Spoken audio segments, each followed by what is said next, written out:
Hello, everyone, and welcome back to Speak English Naturally. I'm Ellie.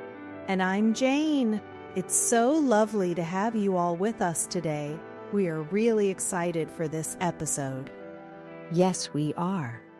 Today, we are going to dive into a truly magical story. We're going to summarize Peter Pan by J.M. Barrie. This is a classic story, perfect for our English learners at levels A2 to B1. That's right. We will tell you the main parts of the story slowly and clearly so you can easily follow along and improve your listening skills. Peter Pan is a wonderful adventure, full of imagination. Absolutely. So, let's start at the beginning. The story is about three children, Wendy, John, and Michael Darling. They live in London, England. They are very normal children, but they have a special secret. What is it, Jane? Well, they love to tell stories, especially Wendy, and sometimes a mysterious boy visits their nursery, which is like their playroom. This boy is Peter Pan. He is a boy who can fly, and he never grows up. That's right. Peter Pan is always a child. He loves adventure and freedom. He is often accompanied by his tiny, jealous fairy friend, Tinker Bell. Tinker Bell is very small, and she glows with light. But she can also be a little bit naughty, can't she? Oh, she can be very naughty, but she is also very loyal to Peter. One night, Peter Pan flies into the Darling Children's nursery looking for his shadow. He has lost his shadow, and it's a bit of a problem for him. Yes, he does. And Wendy helps him sew his shadow back on. This makes Peter very happy. He then invites Wendy and her brothers, John and Michael, to come with him to a magical place called Neverland. Neverland! It sounds amazing, doesn't it? To get there, they need to fly. How do they fly, Ellie? Good question. Peter Pan and Tinker Bell teach them to fly by thinking happy thoughts, and of course with a little help from Tinker Bell's fairy dust. They sprinkle fairy dust on the children, and then they can fly. Imagine flying out of your window and over the city. That would be incredible. So they fly all the way to Neverland. What kind of place is Neverland, Ellie? Is it like London? Oh no, it's completely different. Neverland is an island full of amazing things. There are mermaids, fairies, and of course pirates. There are also Peter Pan's friends, the Lost Boys. The Lost Boys are children who fell out of their prams and were never found. They live with Peter Pan and have many adventures. So, when Wendy, John, and Michael arrive, they meet the Lost Boys. The Lost Boys are very happy to have Wendy there because they need a mother figure. Wendy becomes like their mother.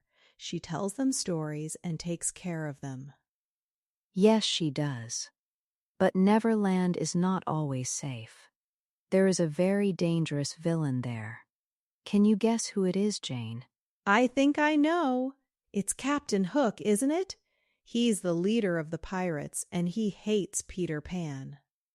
Exactly. Captain Hook is the arch enemy of Peter Pan.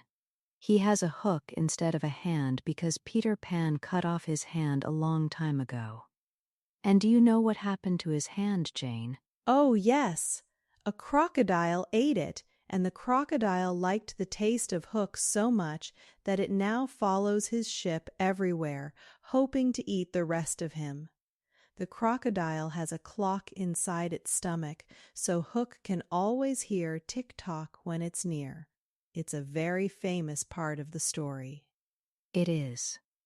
So, Captain Hook and his pirates are always trying to capture or defeat Peter Pan and the Lost Boys. They have many exciting battles. The Darling children get to experience all these adventures, which is very different from their life in London. They certainly do. They explore the island, they meet mermaids in the mermaid lagoon, and they have fun. But there are also dangers. One time, a young Native American princess named Tiger Lily is captured by Captain Hook. Peter Pan saves her, which makes Hook even angrier. That's right. Peter Pan is very brave and always wins against Hook. He's a true hero in Neverland. He protects his friends and makes sure they have fun. The Lost Boys and the Darling Children live in an amazing underground house, hidden from the pirates. It sounds like a dream for any child, doesn't it? To live in a secret house, have adventures every day, and never have to grow up. But after some time, Wendy starts to miss her real home and her parents. She realizes that growing up is also important. Yes, that's a big theme in the story. The idea of growing up versus staying a child forever. Wendy decides it's time for her and her brothers to go back home to London. She invites Peter Pan and the Lost Boys to come with her, but Peter refuses. He wants to stay in Neverland forever, where he can always play and never be an adult. So, Wendy, John, and Michael get ready to leave. But then, Captain Hook sees his chance. He captures Wendy, John, Michael, and the Lost Boys. Oh no! This is the most exciting part. Hook takes them to his pirate ship, the Jolly Roger. He plans to make them walk the plank, which means pushing them into the sea for the crocodile to eat. But Peter Pan, of course, comes to save them. He does. Peter Pan has a big fight with Captain Hook on the ship. It's a very famous battle. Peter Pan is very clever and brave. What happens to Captain Hook in the end? Well, Peter Pan defeats Captain Hook. Hook falls into the water, and we hear the tick-tock of the crocodile. So, it seems the crocodile finally gets his dinner. Peter Pan then helps the children sail the ship back to London. And the darling children return home to their parents, who are very worried but so happy to see them. They are safe and sound. The Lost Boys, for a little while, also stay with the Darlings, and they get to experience family life. That's right. They even consider growing up. But Peter Pan, true to himself, doesn't stay. He returns to Neverland where he belongs, to continue his endless adventures. He promises to visit Wendy sometimes, to take her back to Neverland for a spring cleaning. And that's the main story of Peter Pan. It's a story about childhood, adventure, and the choice between staying young forever or growing up. It reminds us of the power of imagination and the magic we can find if we just believe. It really does. Now, for our listeners, we have a question for you. What part of Neverland would you like to visit the most? Would you like to swim with the mermaids, fly with Peter Pan, or maybe explore the pirate ship? Think about it and let us know. Yes, we would love to hear your thoughts in the comment section below this video. Your answers help us understand what you enjoyed most. So, tell us, what part of Neverland would you visit? And if you found this summary helpful for your English learning, please give us a thumbs up, a like.